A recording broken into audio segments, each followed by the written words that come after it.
Hi, it's Lucy here, and I hope you're enjoying the holiday season. I've been getting my craft on today, and so I videoed it.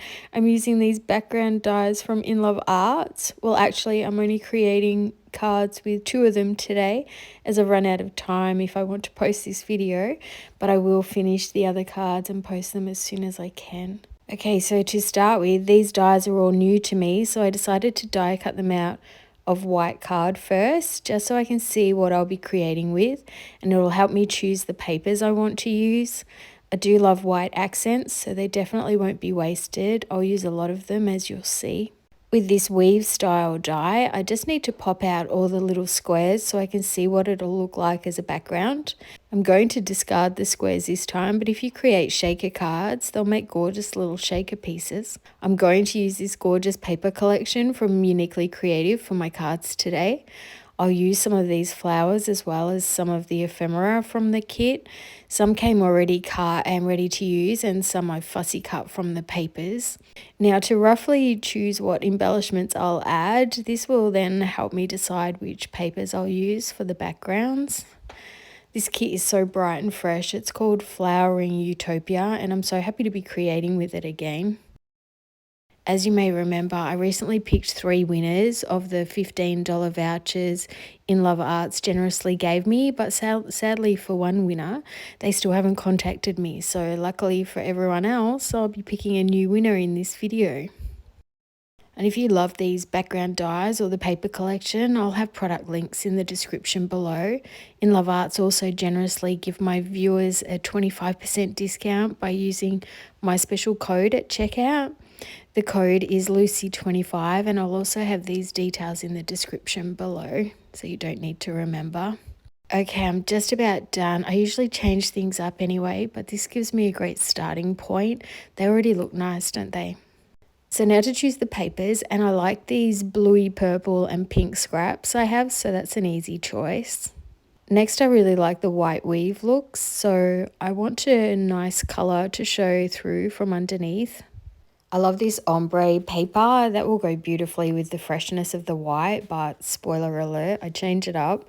I didn't think the dots on the paper went with the cutout squares. So now I'm going to die cut a couple of the dies using my electric die cutting machine. I don't usually show the layers it requires, so I'm showing that today. It has the normal large Sizzix base plate, then the thin adapter plate, then the cutting plate. And then you can add the cardstock, then the dies. I normally always use a doubled over scrap printer paper before adding the other cutting plate to give it slightly more pressure to cut all the way through. And once it's nicely sandwiched together, I can lightly push it into the opening and the machine automatically takes it through. It doesn't take long to go through. This is normal speed and you don't have to wait for it, although this time I will, as I'm going to press the button to have it return to me. This way it goes through twice. Then we can take a look and see if they cut through the paper perfectly. And keep in mind, this is thick 250 GSM card. It's not paper I've used, so that's always tougher to cut through. It's cut through this star background perfectly, no worries at all. Sometimes it depends on where they're placed on the cutting plates and how well loved your cutting plates are. Mine get some good loving, I die cut so often. So this die with all the rectangles and squares has also cut all the way through, which is great. I find the easiest way to get the background frames out of a die is to use a pin. I always have about 20 pins on my desk for unclogging my glue bottles and poking out die cuts. I always lose them, so now I have heaps of them on a magnetic sheet on my desk so that I can always find one. And I'm just popping these dies through, so I'll have some backgrounds die cut for my next video. And I also needed 2 star backgrounds, as I'm going to use the purple and the blue papers for the background. This way I can create 2 cards with similar backgrounds using the opposites for each card. So one of the dies cut out perfectly without any type of shim, but the other 2 need to go back through, and I'll add a scrap of paper doubled over to act as a shim, and that'll do the trick. I just thought I'd check if it needed it, as I usually just add scrap paper without knowing if it really needs it or not. I find it saves me time to just do it and know it'll cut through perfectly. As expected, it's cut through, and now I want to keep this in a bit of an order so it's easier to place them on the card later. I'll die cut the blue paper now, and then we're ready to assemble the 3 cards. This die frame doesn't have a hole to poke a pin through, which is a positive and a negative. It depends on your own preference, really. The negative is it's a little trickier to get the frame out. I use a pin and stab at the corner. You could also use a knife, craft knife. The great thing about it is the border is perfect with no bumps on it that can occur when those holes are on the metal dies. I need some card bases, and I don't ever show this either, so I thought I'd leave it in today.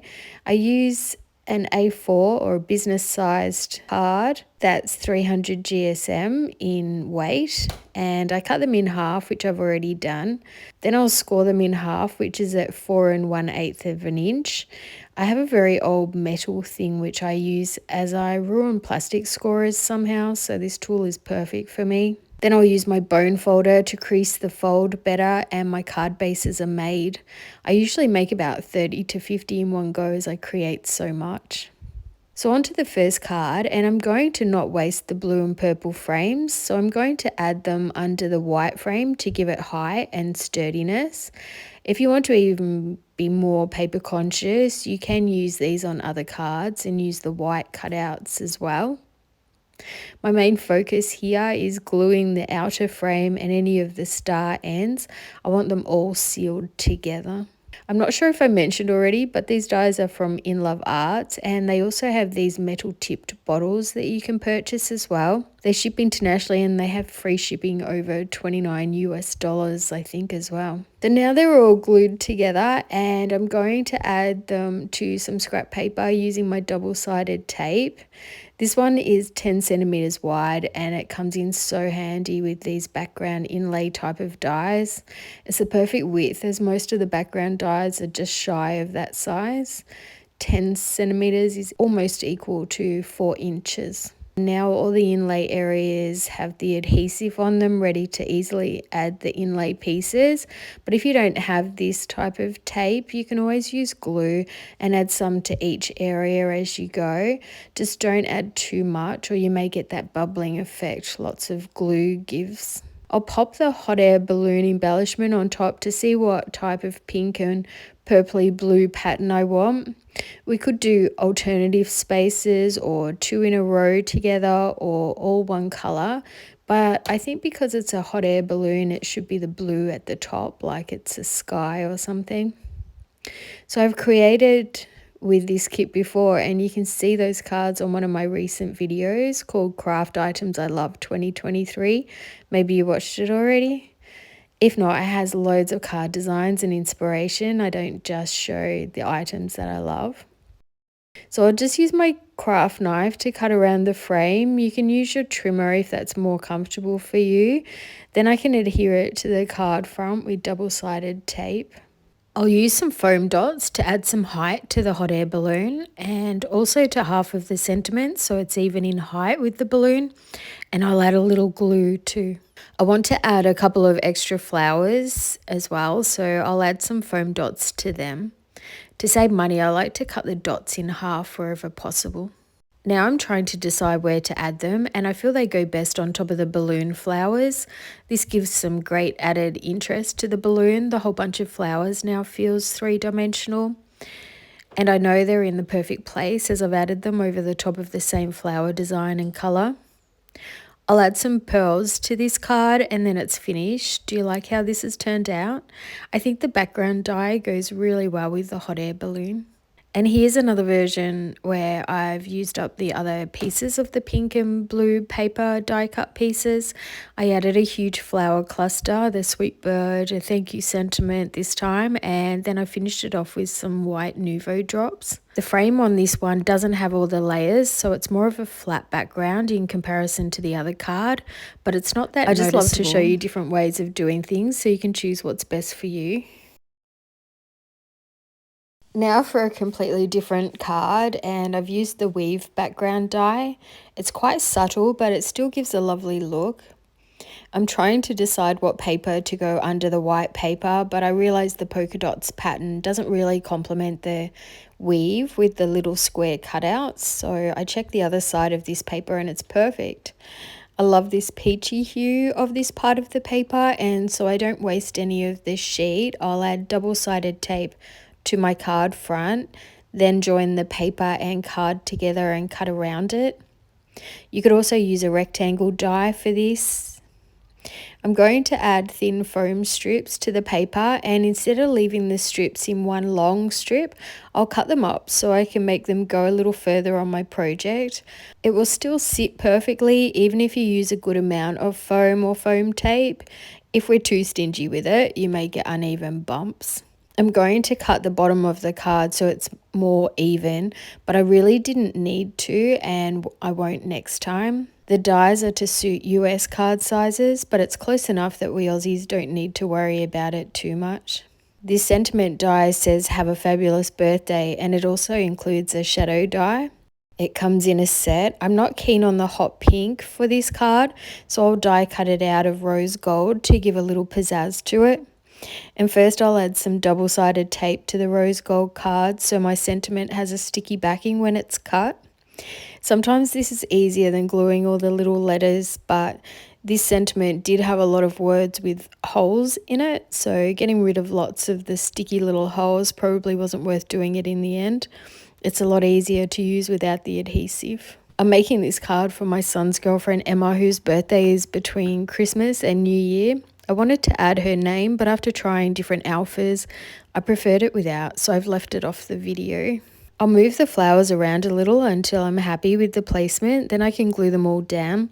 I'm not a huge fan of the green leaves that come attached under a lot of flowers, so I'll just rip or cut them off. I prefer to sometimes add different leaves instead. I'll use some foam dots on the paper flowers so they don't sit flat in comparison to the other flowers. I also add glue so they're more adjustable, and also this ensures they're permanent on the card too.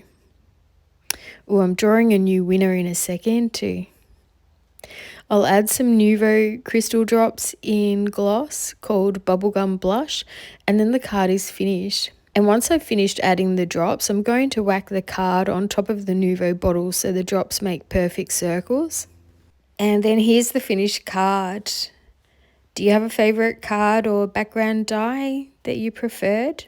To give the weave pattern more definition, you could try inking it up. I may give that a try the next time I use this die. Oh, and now to redraw a winner of the third $15 In Love Arts voucher, and the new winner is Michelle Westling. Congratulations, Michelle. I'll leave a reply on your comment, but if you're watching, please contact me at lovebypaper@gmail.com to claim your prize as soon as possible. I'll pop that down in the description below. And thank you again to everyone that entered the draw, and a special thanks to In Love Arts for gifting me with 3 $15 vouchers to give away. If you need some new goodies to play with, please visit their store. The link to it, along with the product links to what I've used in today's video, are all below in the description box. If you use these links, I may also receive a small commission on any purchases, so thank you as well. Thank you so much for watching this video. I hope you enjoyed it. I hope you got inspired.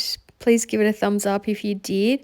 And if you didn't see my recent video on my favorite craft items, I hope you'll watch it as it has loads of inspiration, card designs, and all sorts of craft ideas too. I'm wishing you all a happy and safe new year full of good health and great crafting.